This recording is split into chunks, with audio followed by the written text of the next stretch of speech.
Dans cette vidéo, je vais vous faire le guide le plus complet que vous pouvez trouver pour générer des photos réalistes avec Midjourney. Comme vous le savez, Midjourney V6 vient de sortir. Les photos réalistes sont vraiment incroyables. C'est ce qu'on va apprendre à faire aujourd'hui. Je vais vous fournir un master prompt, une structure idéale pour générer vos photos réalistes et je vais vous montrer après tous les mots-clés qui découlent de ce master prompt. Vous allez voir des dizaines de mots-clés qui vont tout changer dans la génération de photos réalistes sur Midjourney V6. Reste bien jusqu'au bout de cette vidéo si tu veux voir toutes les astuces que je vais te montrer. Tu vas voir que je t'ai préparé une petite surprise à la fin de cette vidéo, notamment avec quelques mots-clés très croustillants. Je m'appelle Mathieu Ibanez et j'aide les créateurs et les entrepreneurs à être plus productif et plus créatif grâce à l'intelligence artificielle. Allez, sans plus attendre, je te montre le master prompt. Donc ça, c'est un prompt que j'ai récupéré sur internet, plus particulièrement que j'ai vu sur la chaîne du youtubeur anglais Cyberjungle. Donc je te laisse aller voir sa vidéo si tu es intéressé pour voir son contenu. Donc ce master prompt, je te le mets là, tu peux le copier-coller, je te le mettrai aussi en description si tu veux que ça soit plus simple. Donc comme tu peux le voir, c'est 3 niveaux de hiérarchie. Tu n'es pas obligé de prendre tout, hein. Tu peux faire un petit peu ton patchwork, récupérer les informations qui t'intéressent, mais ce qu'il faut comprendre, c'est la hiérarchie globale. Imaginons que ce master prompt, ça soit un arbre. La première hiérarchie, ça va être le tronc, donc ça va être cette partie-là, cinématique, photographie, type et sujet. La deuxième hiérarchie, c'est les branches, donc là, on va donner un petit peu plus de détails à notre image, donc la prise de vue, les lumières, le fond, le décor, bref, tout ça, ça fait partie de la seconde hiérarchie. Et la dernière hiérarchie, ce sont les feuilles. Donc là, on est sur des micro-détails, sur des couleurs, sur la description des costumes, sur quelles sont les marques de fringues, etc. Donc, on va voir tout ça tout au long de cette vidéo. Ok, on va commencer par le tronc. Donc, moi, ce que j'aime bien faire pour ce genre de photo, c'est toujours rajouter ce petit mot-clé cinématique. Je trouve qu'il fonctionne très bien sur les prompts. Donc, je le mets systématiquement devant tous mes prompts si je veux faire de la photo réaliste et des photos de type cinéma. Donc, pour que ça soit bien clair, dans ce prompt, tout ce qui est entre crochets, c'est une catégorie à définir. Là, ce qu'on va voir, c'est le type de photo. Donc moi, ce que j'ai fait, c'est que j'ai créé ma bibliothèque de mots-clés où j'ai tout catégorisé au même endroit.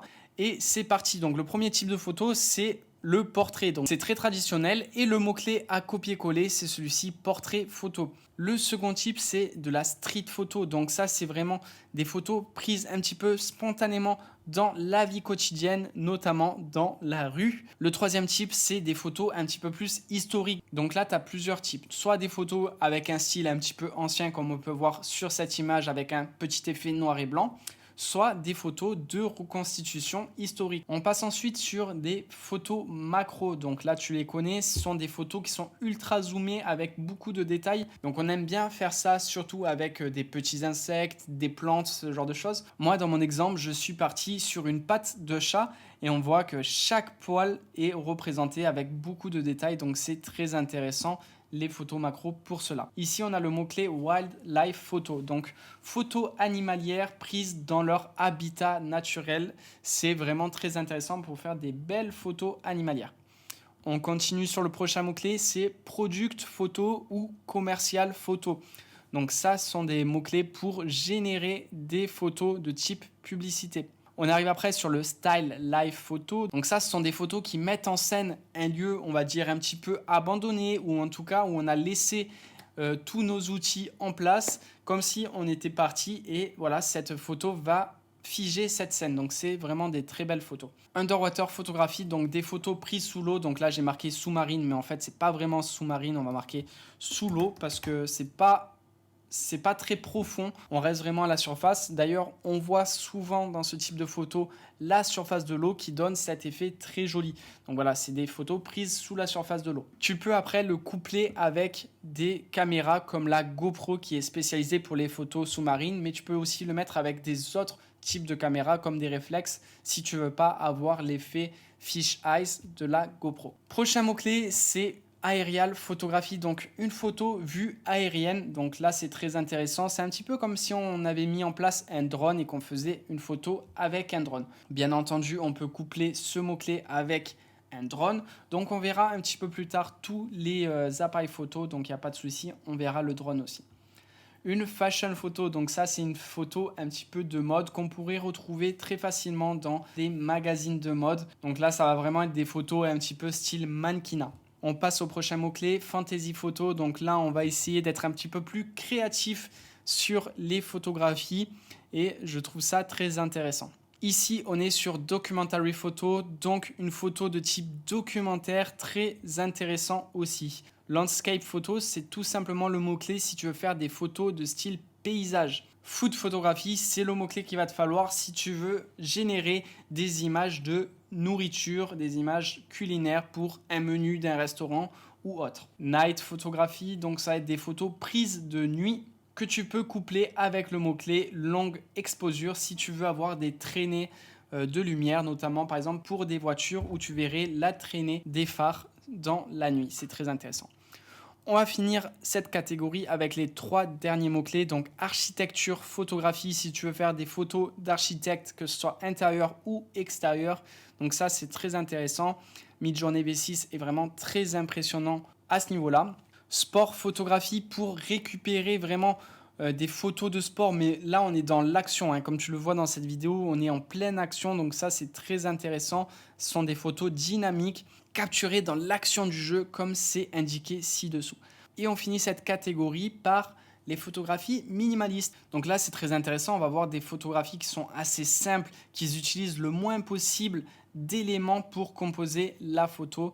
Donc le petit style minimaliste, ça passe très bien. Voilà pour la catégorie des types de photos. Donc comme tu le vois, il y en a quand même pas mal. Ce que tu peux faire, c'est recopier tous ces mots-clés et te les rajouter dans ta base de données. On passe maintenant au sujet de notre photo. Donc là, les sujets, il peut en exister des dizaines et des dizaines, des centaines. Donc moi, ce que je vais faire, c'est que je ne vais pas tous te les montrer. Je vais te passer rapidement tout ça si tu veux avoir l'exemple de ma propre base de données, ce que j'ai mis en sujet. Mais après, voilà, ça, c'est à toi d'être créatif par rapport à tes besoins. Et à chaque fois, tu peux rajouter le mot-clé que tu as créé et le rajouter dans ta base de données pour le faire grossir. Donc, je te passe tout ça rapidement. Après, le but, c'est aussi de mettre en action le sujet. Donc, si par exemple, tu prends un cow-boy, tu peux lui dire qu'il est en train de chevaucher un cheval, voilà, qu'il est en train de faire une action spécifique pour vraiment dynamiser ta photo. Donc voilà pour les sujets. Donc si tu te demandes c'est quoi exactement que cette bibliothèque que je suis en train de te montrer, c'est tout simplement la bibliothèque de mots-clés que j'ai créée. Donc comme tu le vois ici, ça c'est toutes les catégories de mots-clés que j'ai créées. Il y en a plus de 750. Et après voilà, lorsque tu ouvres, tu vas avoir à chaque fois plein de mots-clés. Donc là pour appareil et photo, il y a par exemple 30 mots-clés. À chaque fois, j'ai mis des exemples de photos et une petite explication. Donc ça peut être intéressant dans certaines conditions d'avoir une petite explication sur les mots-clés qui sont générés. Donc voilà, ça c'est la bibliothèque Midjourney Ultima que je me suis créée pour moi, mais que tu peux aussi te procurer. Donc je te mets le lien dans la description. Ce qui est vraiment très intéressant avec cette bibliothèque, en plus d'avoir tous les mots-clés qui sont ici, tous au même endroit avec des exemples, etc. Il y a aussi cette partie de constructeur de prompts que moi, j'adore. Donc le but, c'est que ici, tu vas piocher dans les prompts que j'ai déjà créés. Donc par exemple, je te montre ici pub commercial.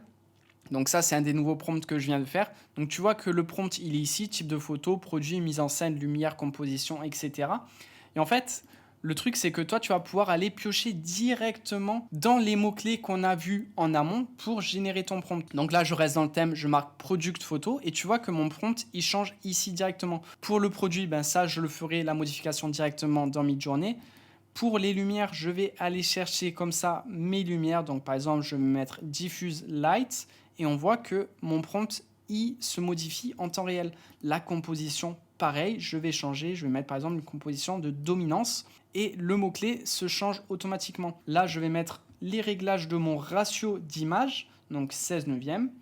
La version de Midjourney, donc là, je vais rien faire, c'est-à-dire que ça va me prendre la dernière version actuelle, donc ça va me mettre de base la version 6.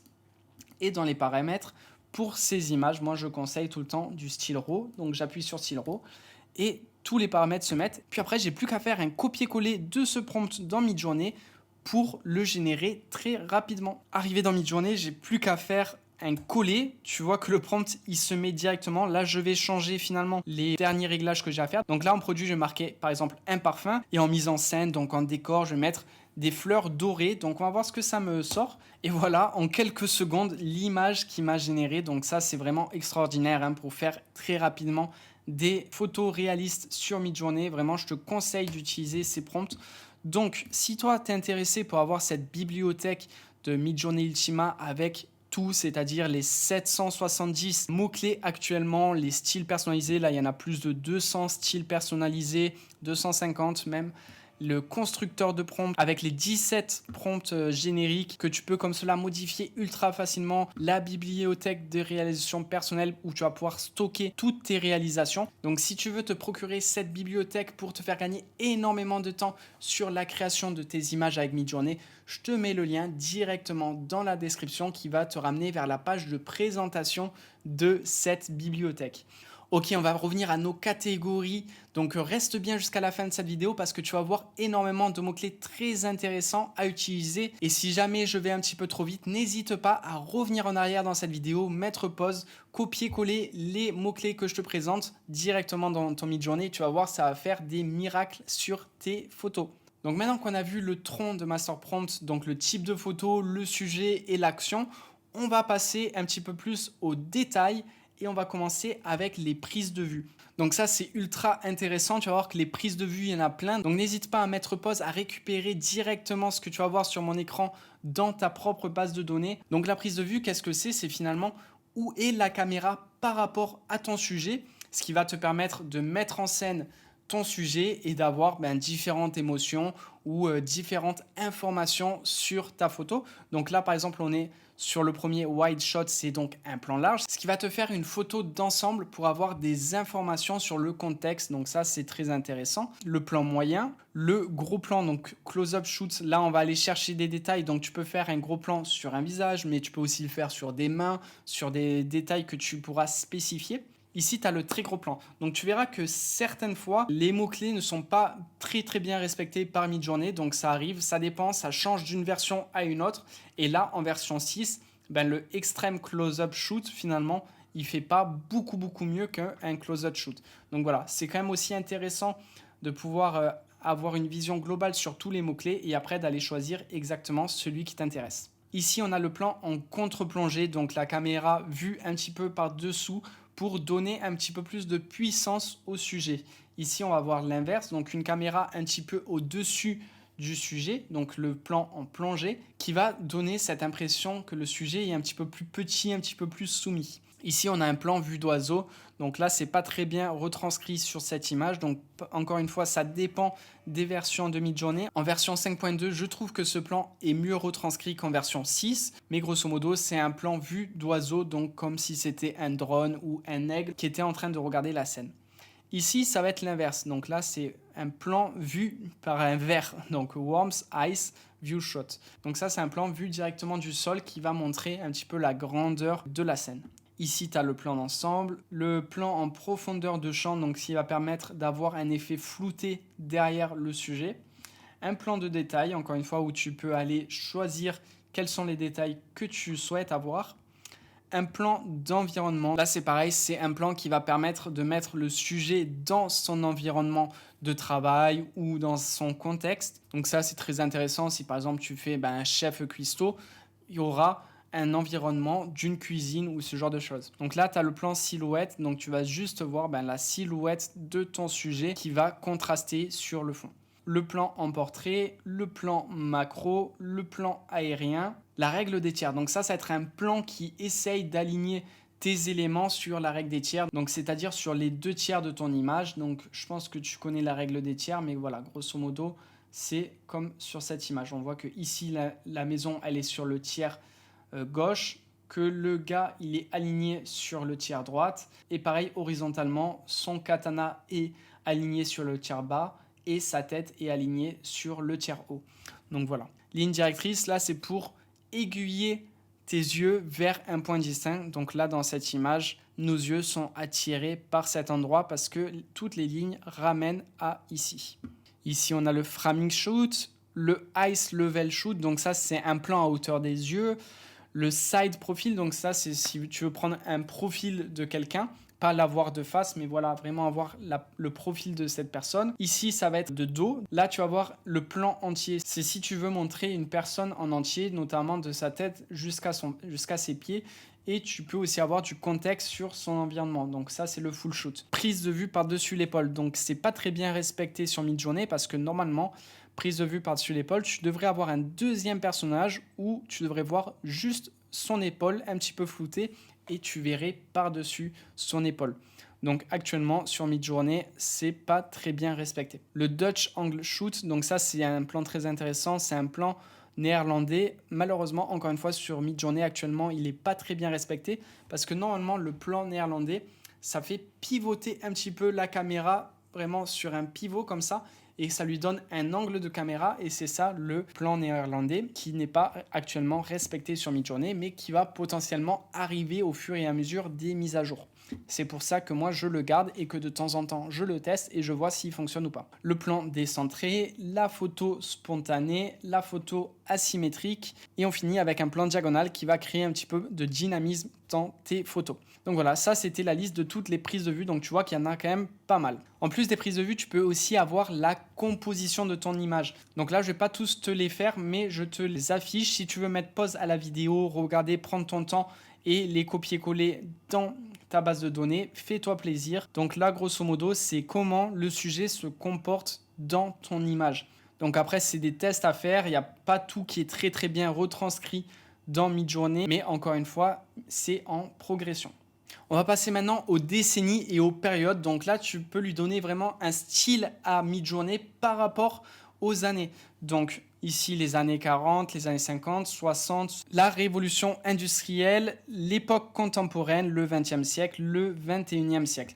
Donc voilà, je te laisse regarder ça et tu peux comme ça donner un style à tes photos. On va maintenant passer aux appareils photo et aux caméras. Donc comme tu le sais, lorsque tu mets la référence de ton appareil photo dans un prompt Midjourney, ça va vraiment augmenter la qualité de cette photo et ça va vraiment te faire des photos de type photo réaliste. Donc ici, je te mets la liste de tous les appareils photo que moi j'utilise. Donc à chaque fois, il y a une petite explication. Des fois, il n'y aura pas d'explication. On commence directement avec les appareils photo et après, on va finir par les caméras de cinéma. Donc pour tout ce qui va être les photos, il y a à chaque fois la petite explication. Pour les caméras, je t'ai pas mis d'explication parce que je connais pas. Donc s'il y a vraiment un style d'image qui te plaît, comme par exemple celui-ci avec cette petit effet de lumière ici, ben tu te dis ok, cette caméra elle est intéressante, je récupère et je la mets dans mon prompt. Donc je te laisse regarder tout ça, tu peux mettre en pause et faire des copier-coller de ce que tu souhaites. On va maintenant passer aux émotions faciales de nos sujets, donc la surprise, heureux, le suspense, la tristesse, l'espoir, la crainte, la colère, la taquinerie et on finit avec l'émotion forte. Donc ça, c'est vraiment très intéressant. Maintenant, avec Midjourney V6, il est vraiment capable de retranscrire très fidèlement des émotions faciales. Et franchement, moi, je trouve ça très intéressant. Et toi, qu'est-ce que tu en penses ? On va maintenant voir tout ce qui va être les jeux de lumière. Donc, on va partir sur des lumières qui sont, on va dire, naturelles et on va finir sur des lumières artificielles. Donc là, on est sur lumière d'ambiance, le contre-jour, le clair-obscur, la lumière diffuse. Donc on voit que la lumière diffuse, elle retire les ombres. Donc il n'y a pas d'ombre sur cette photo. Alors que la lumière directe, comme ici, a des ombres beaucoup plus prononcées. La lumière plate, la lumière frontale, la lumière de l'heure dorée, de la golden hour, la lumière dure, donc avec beaucoup d'ombre ou beaucoup de lumière, le contre-jour, l'ombre, la silhouette, la lumière douce, l'éclairage divisé, le spot lumineux, le contraste, l'HDR pour le grand gamme Dynamics qui va rajouter beaucoup de contraste et de saturation dans ton image, le bruit, le sépia, le noir et blanc, la lumière de stade, donc là on passe sur des lumières artificielles, de l'éclairage bioluminescent, de l'éclairage de studio, de la lumière de bougie, de la lumière néon, de la lumière néon mais en tube, des ampoules halogènes, donc ça c'est clairement les lampadaires, des torches, des feux d'artifice et des tubes fluorescents. Donc ça, c'est très intéressant de jouer avec la lumière. C'est vraiment très bien retranscrit dans Midjourney, notamment avec la version 6. Ok, on a fini la deuxième catégorie, donc la catégorie des branches, là où on commence à avoir des détails sur nos vidéos. Maintenant, on va aller sur la catégorie des feuilles. On va vraiment aller chercher des micro-détails. Tu vas voir, c'est ultra intéressant aussi. Allez, on commence avec tout ce qui est les mouvements. Donc ici, on a une scène d'action et on va voir qu'avec différents mots-clés, on peut retranscrire les mouvements d'une manière différente. Donc soit avec beaucoup de blur, donc de flou, soit au contraire que ce soit très net. Ici, scène d'action dynamique. Photo à haute vitesse. Ici, on va avoir des photos qui sont très nettes parce que on shoot avec un appareil photo de haute vitesse. Donc c'est-à-dire qu'il va prendre énormément de photos par seconde. Ici, à l'inverse, on va voir un flou de mouvement. Ici, on va voir aussi un flou sur l'environnement.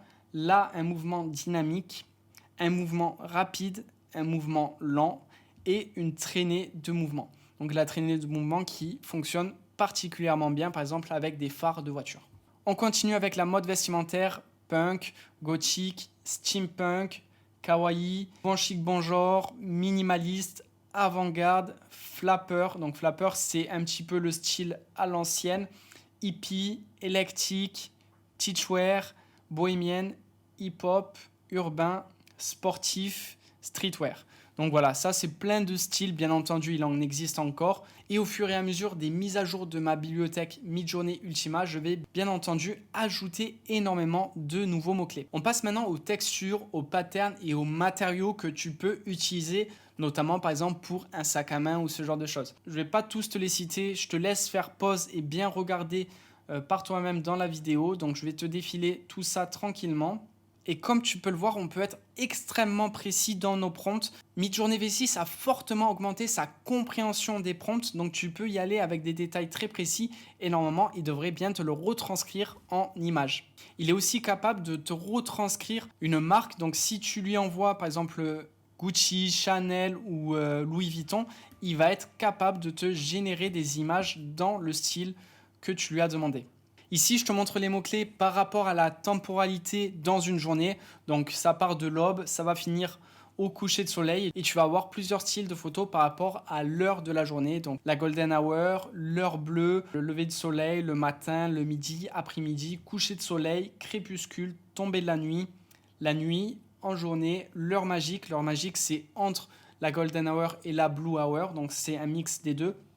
La nuit sombre, la nuit éclairée. Et ici, je t'ai mis quelques styles par rapport à la saison, donc hiver, printemps, été, automne. Tu peux aussi retrouver tout ce qui va être les météos. Donc, je te laisse regarder tout ça, mettre en pause par rapport à ce qui t'intéresse. Mais grosso modo, tu peux demander de la pluie, de la neige, de la grêle, de la canicule, du froid, du vent, des ouragans. Enfin, voilà, il y a énormément de choses. Jusqu'à la rosée du matin, les tempêtes de sable, etc.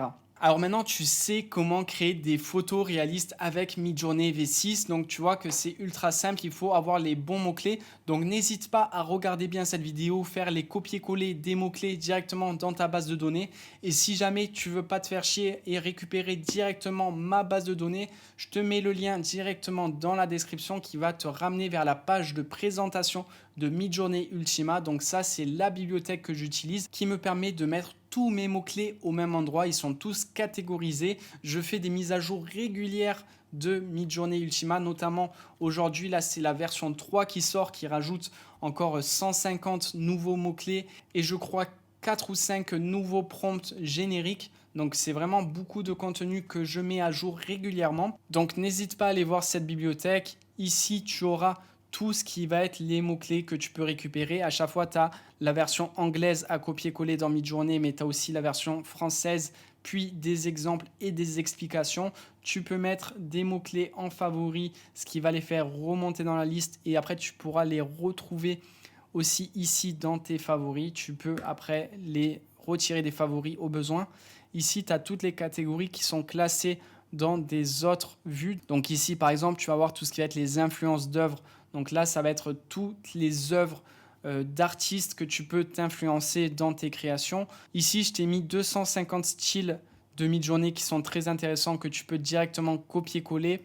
Là, tu as le constructeur de prompt, comme je t'ai déjà montré, avec le master prompt qu'on a vu aujourd'hui, qui est ici, qui te permet de directement créer tes prompts. Donc là, je vais par exemple dans type de photo, je peux appuyer sur plus et je commence à travailler directement sur mes photos. Donc là, si je veux une photo underwater photographie, sous l'eau, ici en sujet, je peux faire une recherche, par exemple une femme, donc je marque woman. Prise de vue, je vais par exemple mettre détail, shoot. En fond, je vais rien mettre. Tu vois, tu n'es pas obligé de mettre. Hein. Ça va te créer le prompt par rapport à ce que tu mets, mais tu n'es pas obligé de tout mettre. Ça va te donner une hiérarchie. Ici, dans mots-clés, je vais rien mettre. Style non plus. Dans mode vestimentaire, je vais lui mettre par contre un style flapper. Et en appareil photo, je vais lui mettre le Canon EOS que j'affectionne particulièrement. En mouvement, je vais rajouter un petit peu de dynamique mouvement. Voilà. Ici, je ne vais rien mettre, j'ai rien besoin de mettre. Et dans le ratio d'image, moi, j'aime bien travailler sur des images en 16 neuvième. Je conseille de mettre très souvent le style RAW lorsqu'on veut faire des images de photoréalistes. Ça fonctionne extrêmement bien. Et une fois que c'est fait, j'ai juste à récupérer ce prompt. Je fais un copier-coller directement dans Midjourney. Tu vois, j'ai juste à faire ça. Ici, je peux le modifier, bien entendu. Si je souhaite modifier le prompt, je peux le modifier. Ça va me donner une structure. Mais si je ne veux pas le modifier, que je veux l'envoyer, c'est parti et on va voir le résultat immédiatement. Et voilà le résultat des photos qui est vraiment de super qualité. Donc voilà, si jamais tu veux utiliser cette bibliothèque pour t'aider dans la création de prompts, je te mets le lien dans la description. Allez, ciao!